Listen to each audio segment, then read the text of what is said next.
After the Seth Rogen-esque comedy of last week's Human Best Friend, this week's episode of Strange New Worlds loses the comedy and loses the colour.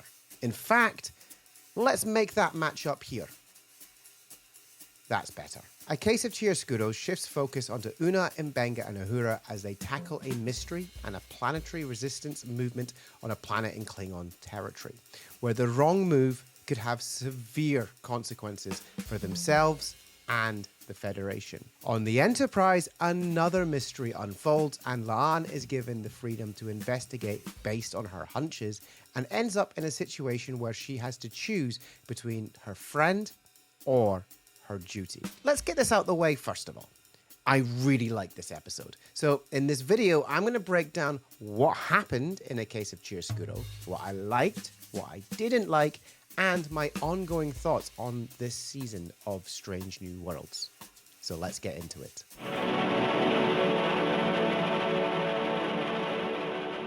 As I've mentioned in my previous reviews, this season of Strange New Worlds is really leaning into the genre hopping, and while I feel it's had mixed results, this week was a hit. This week, it's a film noir, and they come up with a novel way of explaining why everything is in black and white. However, the main thing is, if you are going to use a specific genre to tell a story, then it should serve the story. And in this case, it does, as we ended up with a story that really dealt with light and shadows.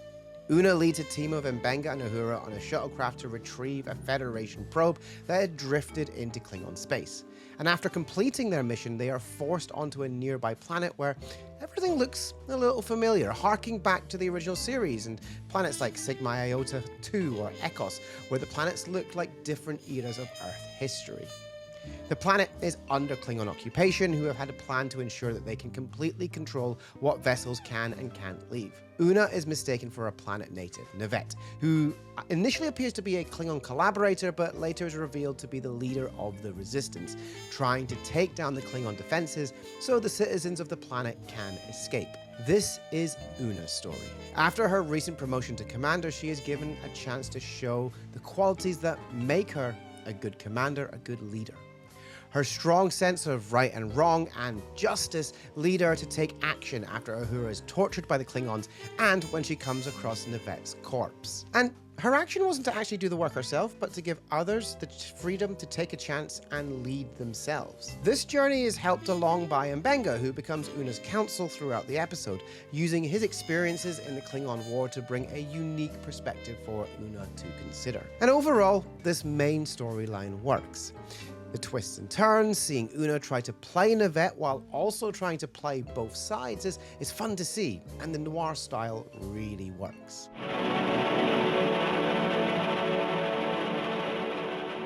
Meanwhile, our B story sees Spock and La'an study the probe, only for La'an to find that one of the chip's memories has been wiped. She suspects foul play, and Pike allows her to follow her instincts. As she investigates, she comes across Scotty Ortega's new friendship, a result of last week's episode, and their attempts to help the stranded shuttlecraft.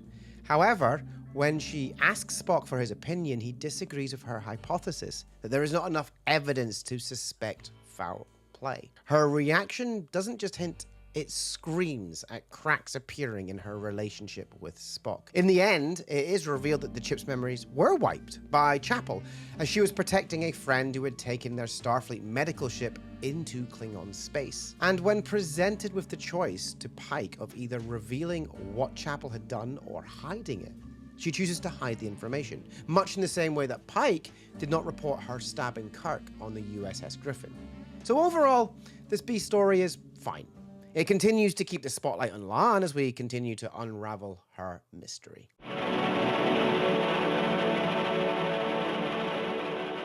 This episode is another one that commits to its genre and it works for the story. What makes it work is that the characters don't fundamentally shift from who they are whilst they play to the tropes of the genre.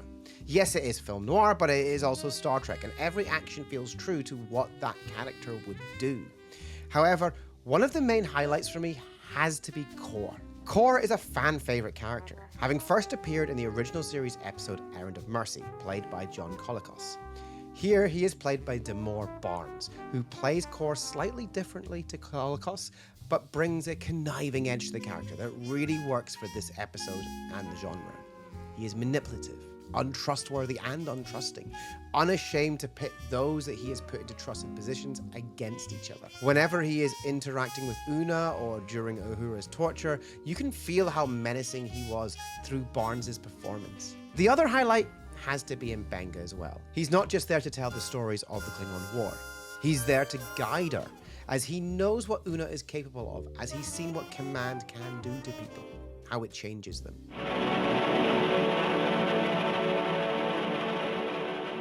Ultimately, the weakest part of the episode had to be La'an's story on the Enterprise. I'm glad that we are keeping half an eye on her, but I never really felt invested in her investigation story, and it felt like it just slowed the main story down. And while her B story, like any good B story, echoes the themes of the main story about choosing duty versus personal friendships, the payoff doesn't feel like it lands as well as Una's does.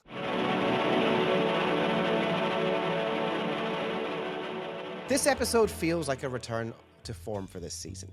Leaning into the noir genre allows a thrilling story to be told, but also allows Una to show how she is developing into a leader. Now, over the last few days, I've been watching a lot of the original series as research for my next video. As I've watched them, I've realized that what makes Star Trek isn't the warp drive phasers or any technology that exists in this world. The original series was theater, where the setting the crew was told to tell a story with a moral implication, a lesson to learn, or a villain of the week.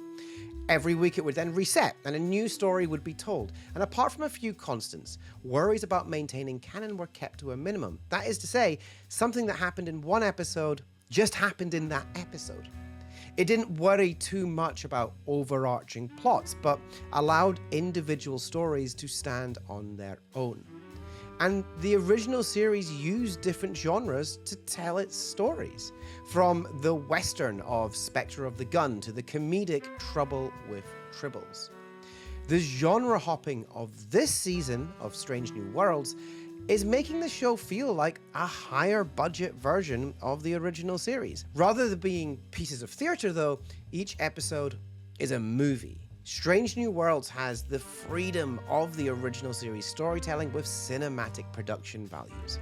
And not only are they allowing each episode to be a standalone one, they are still using modern day television ideas to have that overarching plot and continuing the character development. And aside from my own personal opinion that they had a miss with last week's episode, each of the other stories have effectively used their different genres to tell their stories. So overall, I like this episode a lot, and it definitely feels like one that I would happily watch again and again.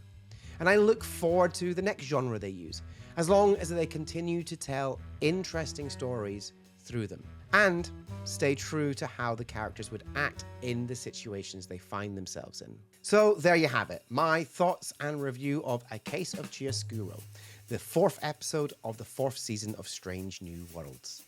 Let me know your thoughts in the comments. Were you a fan of the noir genre used here? And if you enjoyed this video, please consider giving it a like and subscribe to the channel for more Star Trek content. I'm close to 2,000 subscribers and I'd love to have you on board. Thanks for watching.